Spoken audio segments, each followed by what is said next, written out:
नमस्कार विद्यार्थी मित्रांनो, मी सतीश देवरे. आज आपण चर्चा करणार आहोत इयत्ता 10वी विषय सामाजिक विज्ञान, प्रकरण क्रमांक 18 भाववाढ आणि ग्राहक जागृती. विद्यार्थी मित्रांनो, या अगोदरच्या प्रकरणमध्ये आपण गरिबी आणि बेरोजगारी याविषयी चर्चा केली. आज आपण भाववाढ आणि ग्राहक जागृती याविषयी चर्चा करणार आहोत. तर भाववाढ ही एक मोठी समस्या आहे. देशाच्या आर्थिक विकासासाठी सरकारद्वारा किंवा नीती आयोगाद्वारा नेहमी प्रयत्न केले जातात की देशात भाववाढ नियंत्रणात असायला पाहिजे.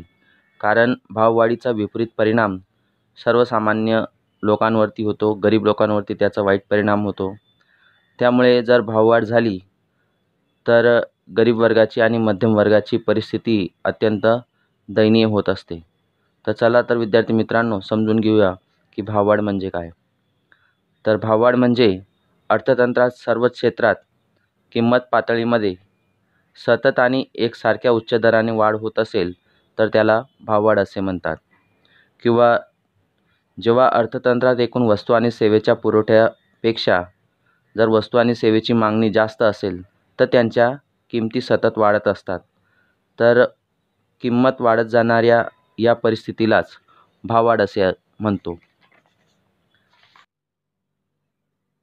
विद्यार्थी मित्रांनो, SSC बोर्डच्या परीक्षेत हा प्रश्न नेहमी विचारला जातो की स्थिरतापूर्वक भाववाढ ही आर्थिक विकासासाठी पोषक आहे, हे विधान समजावा. तर स्थिरतापूर्वक भाववाढमध्ये उत्पादकाला मिळणारा नफा हा जास्त असतो. या परिस्थितीमध्ये उत्पादन खर्चापेक्षा म्हणजे उत्पादनासाठी लागणाऱ्या ज्या काही कच्चा माल आहे त्या कच्च्या मालाच्या वस्तूंच्या किमतीपेक्षा उत्पादित होणाऱ्या वस्तूंच्या किमती ह्या नेहमी जास्त असतात आणि किंवा त्यांचा भाव हा जास्त असतो. त्यामुळे उत्पादकाला नफा जास्त मिळत असतो. तर स्थिरतापूर्वक भाववाढमध्ये उत्पादकाचा नफा वाढतो. त्यामुळे उत्पादक स्वतःच्या उत्पादनात वाढ करण्यासाठी गुंतवणूक वाढवत असतो आणि गुंतवणूक वाढल्यामुळे उत्पादनात वाढ होते.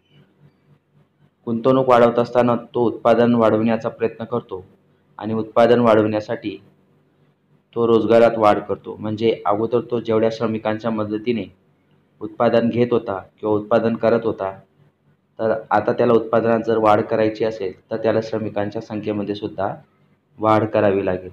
तर अशा रीतीने उत्पादनात वाढ करण्यासाठी तो रोजगारात वाढ करतो, म्हणजे श्रमिकांच्या संख्येमध्ये तो वाढ करतो. श्रमिकांच्या संख्येत वाढ झाल्याने रोजगारामध्ये वाढ होते, श्रमिकांच्या उत्पन्नामध्ये वाढ होते आणि श्रमिकांच्या उत्पन्नात वाढ झाल्यामुळे पुन्हा भाववाढ ही होत असते. तर अशा रीतीने भाववाढीचे हे चक्र सतत चालत असतं आणि त्याचा परिणाम स्वरूप आर्थिक विकास हा सतत होत असतो. तर स्थिरतापूर्वक भाववाढ हे आर्थिक विकासासाठी किंवा आर्थिक विकासाची पूर्व अट आहे. तर कशा रीतीने की स्थिरतापूर्वक भाववाढमध्ये उत्पादकाचा नफा वाढतो. उत्पादकाचा नफा वाढल्यामुळे उत्पादक उत्पादनात वाढ करतो आणि उत्पादनात वाढ करण्यासाठी तो गुंतवणुकीत वाढ करतो. गुंतवणूक झाल्यामुळे रोजगारामध्ये वाढ होते. रोजगारात वाढ झाल्यामुळे श्रमिकांच्या उत्पन्नात वाढ होते आणि श्रमिकांच्या उत्पन्नात वाढ झाली म्हणजे श्रमिक आणखीन जास्त पैसे खर्च करतात आणि त्याचा परिणाम स्वरूप वस्तू आणि सेवेच्या मागणीवरती होतो. म्हणजे वस्तू आणि सेवेची मागणी वाढते, त्यांच्या किमती वाढतात. त्यांच्या किमती वाढतात म्हणजेच उत्पादकाचा नफा वाढतो. तर अशा रीतीने आर्थिक विकास हा सतत चालत असतो. लक्षात घेणार आहोत भाववाढीचे मुख्य 2 परिबळ. तर भाववाढीचे मुख्य 2 परिबळ आहेत मागणी आणि पुरवठा. मागणी आणि पुरवठ्यामध्ये जर असंतुलन निर्माण झाले तर त्यामुळेच भाववाढ होतो. जर मागणी ही पुरवठ्यापेक्षा जास्त असेल, demand is greater than supply, जर मागणी पुरवठ्यापेक्षा जास्त असेल तर त्यावेळेला भाववाढ अर्थव्यवस्थेमध्ये दिसून येते. तर भाववाढीचे मुख्य 2च परिबळ आहेत, मागणी आणि पुरवठा यांच्यामध्ये असंतुलन. जर मागणी पुरवठ्यापेक्षा जास्त असेल तर त्या वस्तूंच्या किमती वाढत जातात आणि या विपरीत जर पुरवठा मागणीपेक्षा जास्त असेल तर मात्र वस्तूच्या किमती या कमी होत जातात. तर भाववाढीवरती परिणाम करणारे मुख्य 2 परिबळ आहेत, मागणी आणि पुरवठा. त्यानंतर भाववाढीची कारणे. तर भाववाढीचं प्रथम कारण आहे नाण्याच्या पुरवठ्यात वाढ होणे. नंबर 2 लोकसंख्या वाढणे. नंबर 3 निर्यातीत वाढ. नंबर 4 कच्च्या मालाच्या किमतीत वाढ.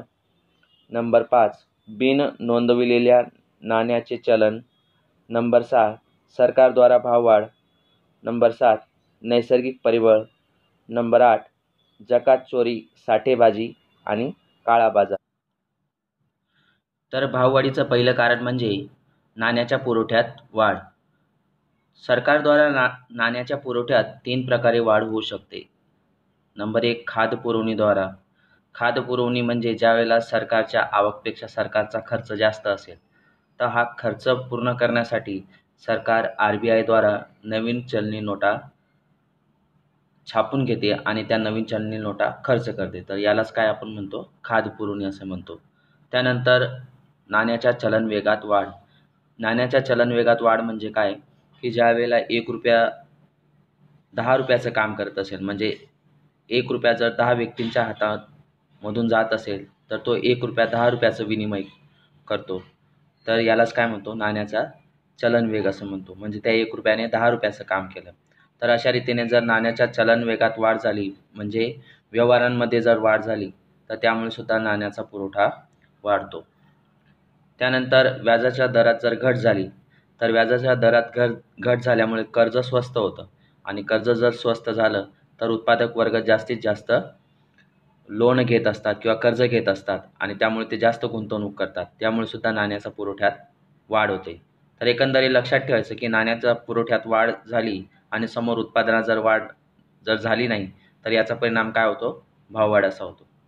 त्यानंतर भाववाढीचं दुसरं महत्त्वाचं लक्षण म्हणजे लोकसंख्या वाढ.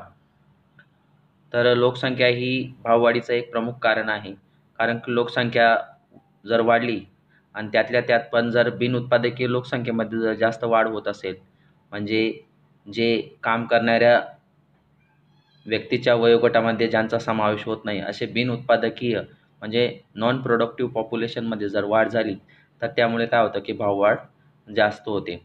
उदाहरणार्थ जर देशामध्ये बिनउत्पादकीय लोकसंख्या जास्त असेल, म्हणजे लहान मुलांचं प्रमाण जास्त असेल आणि म्हाताऱ्या माणसांचं प्रमाण जास्त असेल आणि त्याचा परिणाम म्हणून जर का देशाच्या एकूण उत्पादनामध्ये घट होत असेल किंवा उत्पादनामध्ये वाढ होत नसेल, म्हणजे डिपेंडेंट पॉप्युलेशन जास्त असेल, तर त्यावेळेला अशा लोकांच्या मागणी तर जास्त असते परंतु समोर उत्पादन तेवढं होत नाही आणि त्याच्यामुळे पण जी काही भाववाढ आहे तर ती भाववाढ होत असते. त्यानंतर तिसरं महत्त्वाचं कारण आहे निर्यातीत वाढ. विदेशी बाजारात देशाच्या उत्पादनाच्या मागणीत वाढ झाल्याने सरकारद्वारा निर्यात वाढविण्यासाठी देण्यात आलेल्या प्रोत्साहनामुळे वस्तू आणि सेवेची विदेशात आंतरिक बाजारात टंचाई निर्माण होते. परिणामस्वरूप वस्तू आणि सेवेच्या किमतीत वाढतात. जर आपल्या देशाची निर्यात वाढली म्हणजे विदेश बाजारामध्ये जर आपल्या वस्तूंच्या मागण्या वाढल्या तर आपल्या आंतरिक बाजारामध्ये अशा वस्तूंच्या टंचाई निर्माण होतात. परिणामस्वरूप अशा वस्तूंच्या किमती ज्या आहेत तर त्या अशा वस्तूंच्या किमती वाढत असतात आणि त्यामुळे सुद्धा भाववाढ ही होत असते. त्यानंतर कच्च्या मालाच्या किमतींमध्ये वाढ. कच्च्या मालाची टंचाई निर्माण झाल्याने उत्पादन खर्चात वाढ होते. परिणामस्वरूप तयार वस्तूंच्या किमती वाढतात, त्यातून भाववाढ होते. दुसऱ्या बाजूला भाववाढ झाल्यामुळे श्रमिक अधिक वेतनाची मागणी करतात. श्रमिकांची मागणी पूर्ण केली असता पुन्हा उत्पादन खर्च वाढतो, त्याचा परिणाम पुन्हा भाववाढ होते. अशा प्रकारे भाववाढीचे 20 चक्र सतत चालूच असते.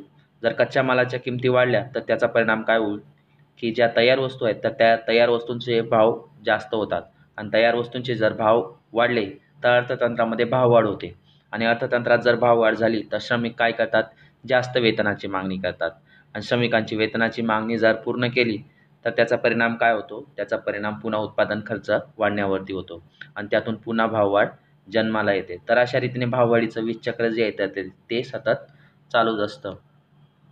तर विद्यार्थी मित्रांनो, या ठिकाणी भाववाढीचं 20 चक्र कशा रीतीने काम करीत असतात तर ते मी समजावण्याचा या ठिकाणी प्रयत्न केलेला आहे. तर सुरुवातीला कच्च्या मालाच्या किमती वाढतात. कच्च्या मालाच्या किमती वाढल्या म्हणजे उत्पादन खर्च वाढतो. उत्पादन खर्च वाढला म्हणजे वस्तूंच्या किमती वाढतात. वस्तूंच्या किमती वाढल्या म्हणजे जे श्रमिक असतात तर ते श्रमिक अधिक वेतनाची माग करतात. का करतात?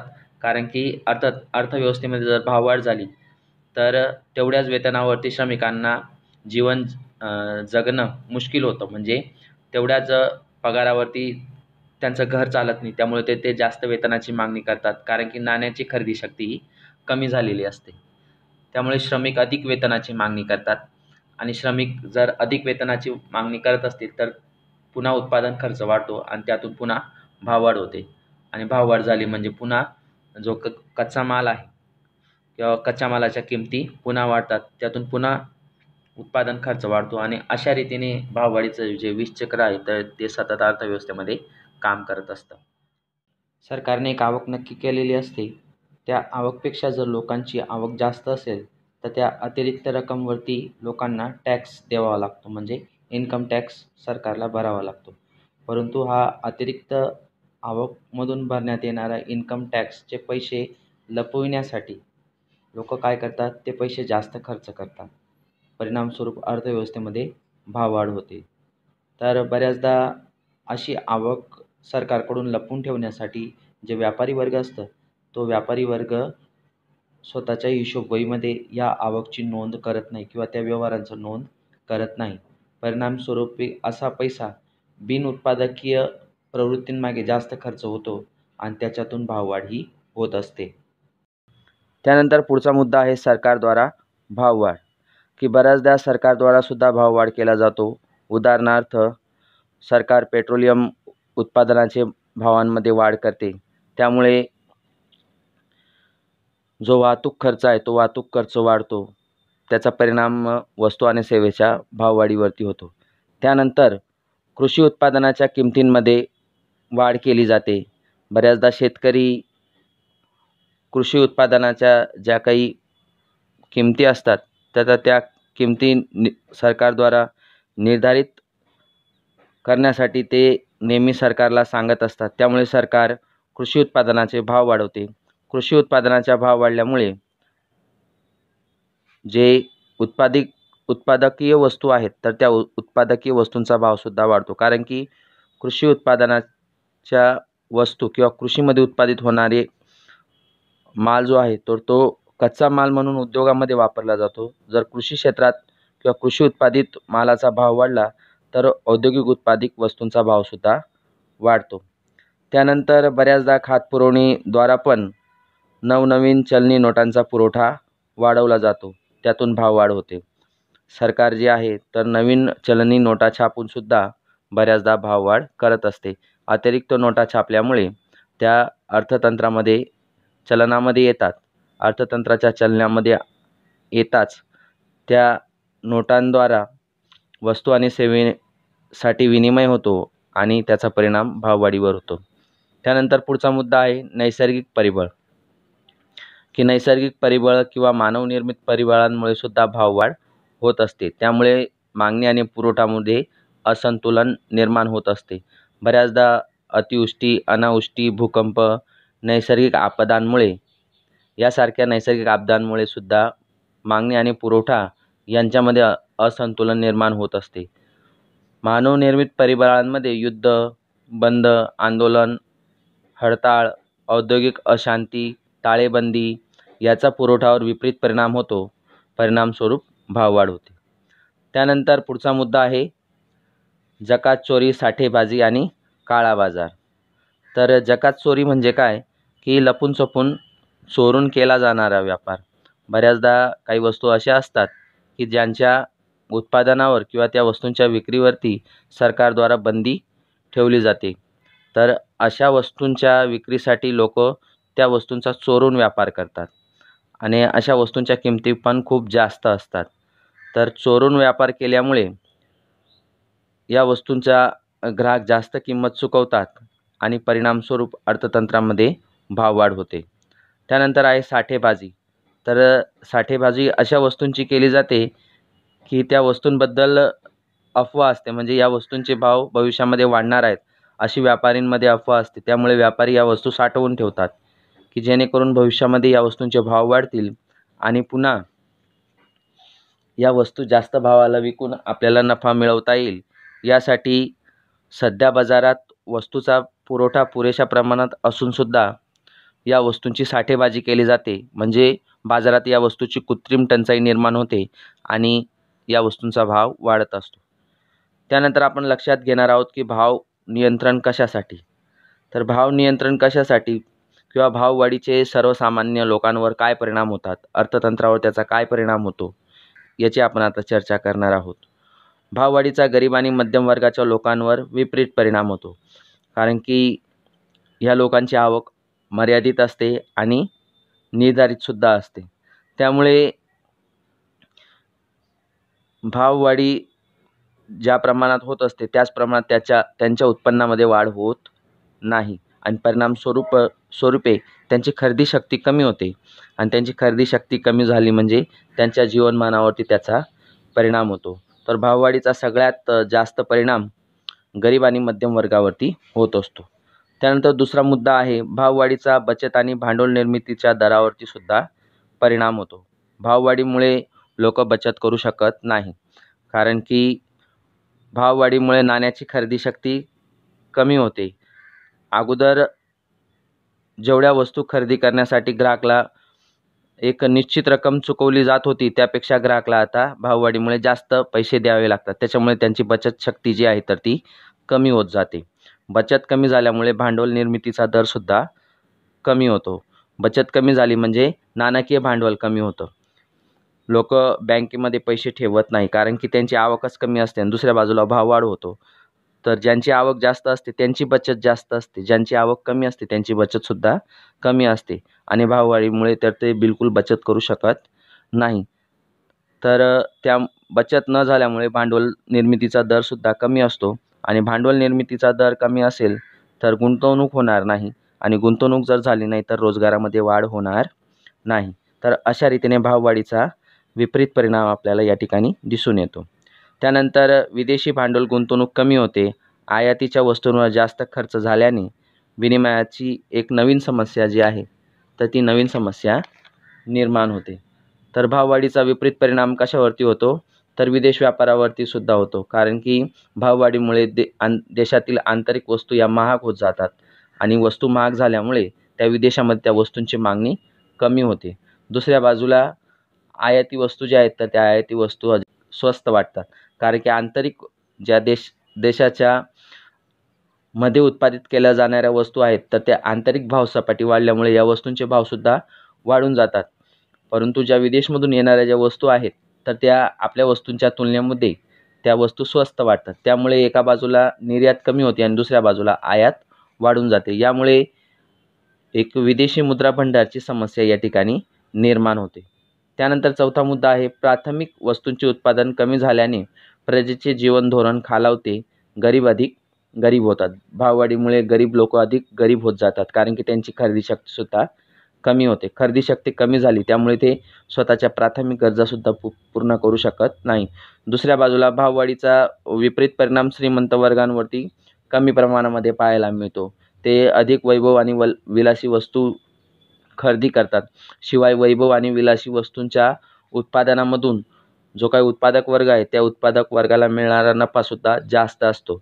त्यामुळे ते प्राथमिक आणि जीवनावश्यक वस्तूंचं उत्पादन न करता वैभवी आणि विलासी वस्तूंचं उत्पादन ते करतात, कारण की त्यामधून त्यांना नफा जास्त मिळतो. तर अशा रीतीने भाववाढीचा गरीब वर्गावरती सुद्धा परिणाम होतो. गरीब हा जास्त गरीब होत चालतो. त्यानंतर आहे नंबर 5, भाववाढीमुळे वस्तूचा उत्पादन खर्च वाढतो. त्यामुळे निर्यातसुद्धा महाग होते आणि आयात होणाऱ्या वस्तू स्वस्त वाटतात. म्हणजे भाववाढीमध्ये निर्यात कमी होते आणि आयात वाढते. या मुद्द्यावरती आपण अगोदर चर्चा केली की भाववाढीमुळे जे आहे तर देशाची आंतरिक भावसपाटी वाढते. त्यामुळे आंतरिक वस्तूंचे भावसुद्धा वाढतात.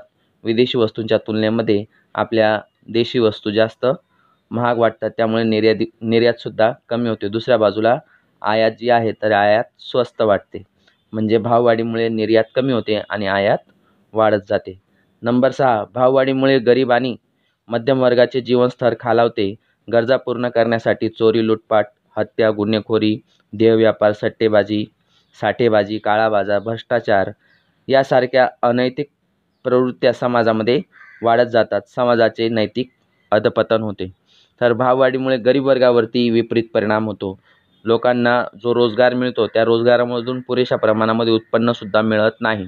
लोकांची आवक अत्यंत कमी होऊन जाते. लोक स्वतःच्या प्राथमिक गरजा पूर्ण करत नाही. परिणामस्वरूप काय होतं की लोक स्वतःच्या गरजा पूर्ण करण्यासाठी वाईट मार्गाला जातात. चोरी करतात, लूटपाट करतात, हत्या करतात, गुन्हेखोरी करतात, देह व्यापार करतात, सट्टेबाजी करतात, साठेबाजी करतात, काळा बाजार करतात, भ्रष्टाचार करतात. का करतात? कारण की त्यांच्या गरजा ज्या आहेत, ज्या प्राथमिक गरजा आहेत त्यासुद्धा जर पूर्ण होत नसतील आणि गरजा पूर्ण जर होत नसतील तर त्याचा परिणाम काय होईल की व्यक्ती स्वतःच्या गरजा पूर्ण करण्यासाठी वाईट मार्गाला जातो. त्यामुळे लोकांची आवक कमी होते. लोक स्वतःच्या गरजा पूर्ण करण्यासाठी चुकीचा मार्गावरती जातात आणि त्याच्यामुळे समाजाचं जे काही नैतिकता आहे तर त्या नैतिकतेचं अधपतन या ठिकाणी आपल्याला दिसून येतं. त्यानंतर आपण लक्षात घेणार आहोत भाववाढ नियंत्रणाचे मुख्य उपाय किंवा भाववाढ नियंत्रणाचे मुख्य 2 उपाय आता आपण लक्षात घेणार आहोत.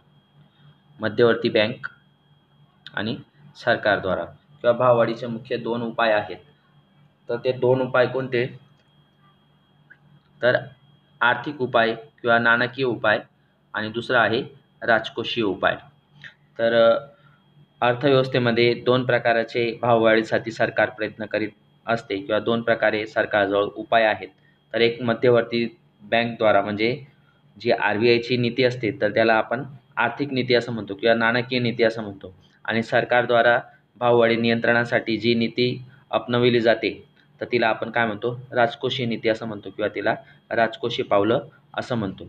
या ठिकाणी लक्षात ठेवायचं की नाणकीय नीती किंवा आर्थिक उपाय जे आहेत तर ते मध्यवर्ती बँक म्हणजे आपल्या देशामध्ये मध्यवर्ती बँक कोणती आहे तर ती RBI आहे. आणि राजकोषीय उपाय म्हणजे सरकारद्वारा उपाय हाती घेतले जातात. तर नाणकीय उपायामध्ये मुख्य 3 उपाय आहेत. व्याजाच्या दरात वाढ करून, समजा अर्थव्यवस्थेमध्ये भाववाढ झालेली असेल म्हणजे नेमकं त्यावेळेला काय होतं की त्यावेळेला चलनी नाण्याचा पुरवठा वाढलेला असतो आणि त्यासाठी चलनी नाण्याचा पुरवठा जर अर्थव्यवस्थेमधून कमी करायचा असेल तर व्याजाच्या दरात वाढ करावी लागते. व्याजाच्या दरात वाढ केल्यामुळे काय होईल की जी भविष्यामध्ये होणारी जी काही गुंतवणूक आहे तर ती गुंतवणूक होणार नाही. म्हणजे व्याजाचा दर जर जास्त असला तर उत्पादक वर्ग अधिक नवीन उत्पादन करण्यासाठी नवीन गुंतवणूक करणार नाही, कारण की व्याजाचा दर जास्त आहे. जास्त व्याजाचा दर असल्यामुळे त्यांना लोन घेणं परवडणार नाही.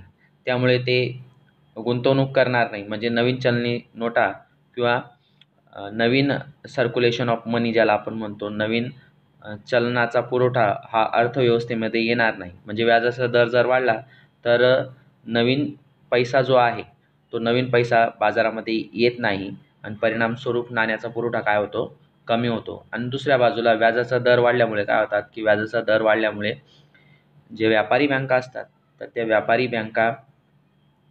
व्यापारी बँकांमध्ये लोक स्वतःचे पैसे ठेव म्हणून जमा करतात. म्हणजे फिक्स्ड डिपॉझिटवरती जर व्याजाचे दर वाढले तर लोक काय करतात की स्वतःच्या घराची जी काही बचत असते तर ती बचत घरात न ठेवता बँकेमध्ये ठेवतात. तसेच व्यापारी बँका पण स्वतःचे पैसे जे आहेत तर ती स्वतःचे पैसे स्वतः जवळ न ठेवतात तर ती RBIमध्ये जमा करते. तर अशा रीतीने जी मार्केटमध्ये एकूण लिक्विडिटी आहे किंवा मार्केटमध्ये एकूण नाण्याचा जो पुरवठा आहे तर एका बाजूला तो वाढत नाही आणि दुसऱ्या बाजूला जो वर्तमान पुरवठा आहे तो काय होऊन जातो?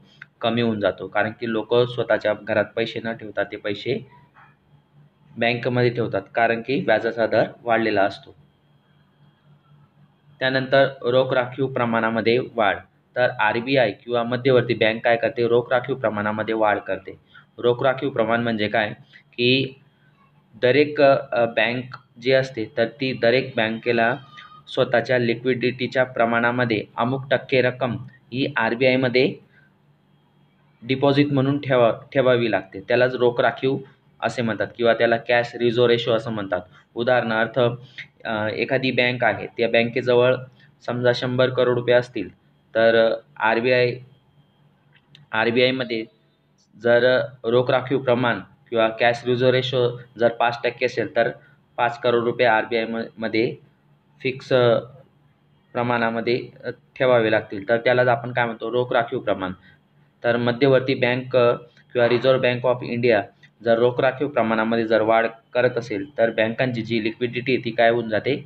कमी होऊन जाते. म्हणजे त्यांची लोन देण्याची क्षमता कमी होऊन जाते आणि परिणामस्वरूप काय होतं की अर्थतंत्रामध्ये जो काही नाण्याचा पुरवठा असतो तो पण कमी होऊन जातो आणि अशा रीतीने भाववाढ नियंत्रणामध्ये येत असते.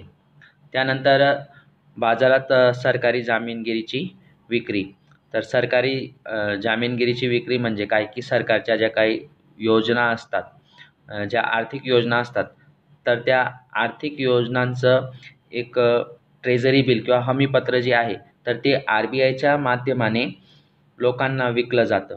जसं आपण जीवन विमा पॉलिसी खरेदी करतो, तर आपण पॉलिसी खरेदी करतो आणि ते पैसे कुठे जमा होतात, गव्हर्नमेंटकडे जमा होतात किंवा ज्या पण कंपनीची पॉलिसी असेल त्यांच्याजवळ ते पैसे जमा होतात.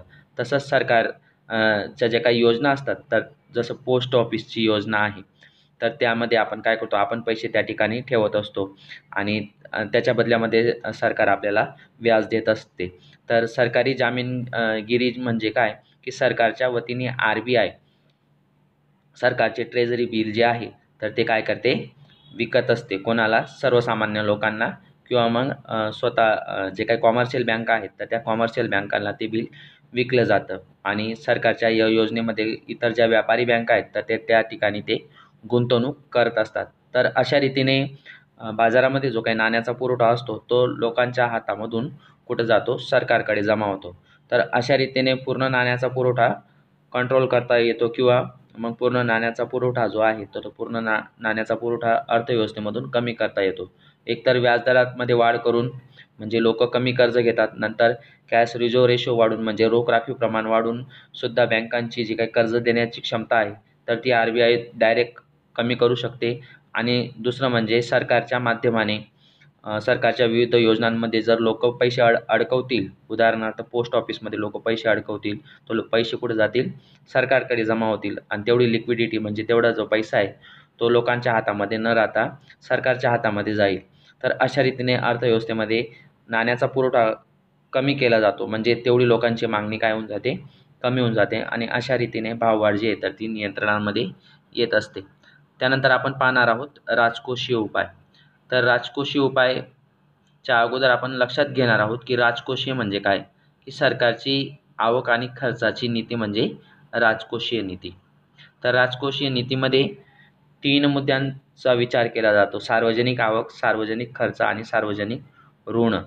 या तिघींचा ज्या ठिकाणी विचार केला जातो तर त्यालाच काय म्हणतो आपण, राजकोषीय नीती असं म्हणतो. की राजकोषीय नीती म्हणजे सरकारची सार्वजनिक आवक, सार्वजनिक खर्च आणि सार्वजनिक ऋणची नीती म्हणजे राजकोषीय नीती. तर जर भाववाढ होत असेल तर अशा वेळेला काय करेल सरकार स्वतःची सार्वजनिक आवक वाढवण्याचा प्रयत्न करेल. तर सरकारची आवक कुठून होते, तर सरकारला आवक करवेऱ्यामधून मिळते. तर सरकार काय करेल, स्वतःचा करवेरा वाढवेल, म्हणजे टॅक्स जो आहे तर तो इन्कम टॅक्स वाढवेल किंवा कॉर्पोरेट टॅक्स वाढवेल. सरकार स्वतःच्या टॅक्समध्ये वाढ करेल की ज्यामुळे काय होईल, लोकांची जी काही डिस्पोजेबल इन्कम आहे म्हणजे खर्च करण्यापात्र जी रक्कम आहे ती खर्च करण्यापात्र रक्कम काय होईल, कमी होईल. एका बाजूला सरकारची आवक वाढेल आणि दुसऱ्या बाजूला लोकांच्या हातामधला पैसा कमी होईल, ज्यामुळे मार्केटमधला किंवा अर्थव्यवस्थेमधला एकंदरीत जो काही नाण्याचा पुरवठा आहे तो पण कमी होईल. त्यानंतर सरकारची खर्च करण्याची नीती. जर भाववाढ होत असेल तर त्यावेळेला सरकार जास्त पैसे खर्च करणार नाही किंवा जे बिनउत्पादकीय खर्च आहे ते तर मुळीच करणार नाही, की ज्यामुळे भाववाढ जे आहे तर ते नियंत्रणामध्ये राहील. त्यानंतर सार्वजनिक ऋण. तर भाववाढच्या वेळेला सरकार काय करेल की सार्वजनिक ऋणमध्ये वाढ करेल. जर ते आंतरिक सार्वजनिक ऋण असेल तर ते आंतरिक सार्वजनिक ऋणमध्ये सरकार वाढ करेल की जेणेकरून अर्थव्यवस्थेमध्ये जो एकंदर नाण्याचा पुरवठा जो आहे तो कमी व्हायला पाहिजे. वेगवेगळ्या प्रकारच्या योजना बाहेर पाडेल, पोस्ट ऑफिसद्वारा किंवा LICद्वारा ज्या वेगवेगळ्या योजना आहेत तर त्या बाहेर पाडेल की जेणेकरून जे काही पॉलिसीज आहेत ते लोक खरेदी करतील आणि स्वतःचे पैसे त्या ठिकाणी गुंतवतील. तर एकंदरीत भाववाढ नियंत्रण करण्यासाठी सरकार काय करेल, तर नाण्याचा पुरवठा कमी करेल आणि तो नाण्याचा पुरवठा 2 प्रकाराच्या नीतीने कमी करता येतो. एक तर आर्थिक नीतीद्वारा म्हणजे मॉनिटरी पॉलिसीद्वारा किंवा मग फिस्कल पॉलिसीद्वारा म्हणजे नाणकीय नीतीद्वारा किंवा मग राजकोषीय नीतीद्वारा सरकार नाण्याचा पुरवठा कमी करते आणि भाववाढला नियंत्रणामध्ये ठेवत असते. तिसरा मुद्दा, भांडवल गुंतवणुकीवर अंकुश. तर भाववाढ नियंत्रण करण्यासाठी हा अतिशय महत्त्वाचा मुद्दा आहे की जे अनावश्यक आणि मोजशोकच्या वस्तूंचे उत्पादन आहे, तर त्या अनावश्यक आणि मोजशोकच्या वस्तूंच्या उत्पादनावरती सरकारद्वारा नियंत्रण लावले जाते किंवा अशा वस्तूंच्या उत्पादनासाठी परवाना घ्यावा लागतो. यामुळे त्यांच्या उत्पादनावर आणि त्यांच्या गुंतवणुकीवरती सरकारद्वारा अगोदर नियंत्रण लावले जाते आणि त्यानंतर या वस्तूंच्या उत्पादनासाठी परवानगी घ्यावी लागते. तर दुसऱ्या बाजूला ज्या काही कृषी आधारित वस्तू आहेत, त्या कृषी आधारित वस्तूंच्या उत्पादनासाठी आणि त्यांच्या गुंतवणुकीसाठी प्रोत्साहन दिले जाते. उद्योगांच्या उत्पादनासाठी आणि उद्योगामध्ये गुंतवणुकीसाठी प्रोत्साहन दिले जाते. दुसऱ्या बाजूला सट्टालक्षी गुंतवणुकीवरती सरकारद्वारा नियंत्रण लावले जाते. त्यानंतर दुसऱ्या बाजूला आवश्यक वस्तूंच्या उत्पादनाला आणि उत्पादन शक्ती वाढविण्यासाठी नेहमी प्रोत्साहन दिलं जातं. त्यानंतर चौथा मुद्दा आहे भाव नियमन आणि मापबंदी. तर भाव नियमन आणि मापबंदी यामध्ये सरकारद्वारा जो काही गरीब वर्ग आहे, तर त्या गरीब वर्गाची खरेदी शक्ती अत्यंत कमी असते. तर त्यामुळे सरकारद्वारा जीवनावश्यक वस्तू अत्यंत कमी दराने दिल्या जातात. तर त्यासाठी 1977मध्ये भारतात सार्वजनिक वितरण प्रणाली अस्तित्वात आली, ज्याला आपण PDS म्हणतो, पब्लिक डिस्ट्रीब्युशन सिस्टम. बऱ्याचदा परीक्षेमध्ये हा प्रश्न विचारला जातो की सार्वजनिक वितरण प्रणाली भारतात कोणत्या वर्षापासून अंमलात आली, तर त्याचं उत्तर आहे 1977. तर या PDS सिस्टमच्या माध्यमाने संपूर्ण देशामध्ये स्वस्त धान्याची दुकाने उघडण्यात आलेली आहे आणि या स्वस्त धान्याच्या दुकानांमध्ये ग्राहक वर्गाला अत्यंत कमी दराने धान्याची विक्री केली जाते. या स्वस्त धान्याच्या दुकानांना काय म्हणतात? FPSS म्हणजे फेअर प्राईस शॉप. तर भारतामध्ये 4.92 लाख एवढी स्वस्त धान्याची दुकाने आहेत. या दुकानांमध्ये बाजारभावापेक्षा अन्नधान्य अत्यंत स्वस्त मिळतं, कारण की या धान्याच्या खरेदीवरती सरकार जे आहे, तर सरकार लोकांना सबसिडी देत असतं, म्हणजे अनुदान देत असतं. त्यानंतर पाचवा मुद्दा आहे भाव निर्धारण तंत्र.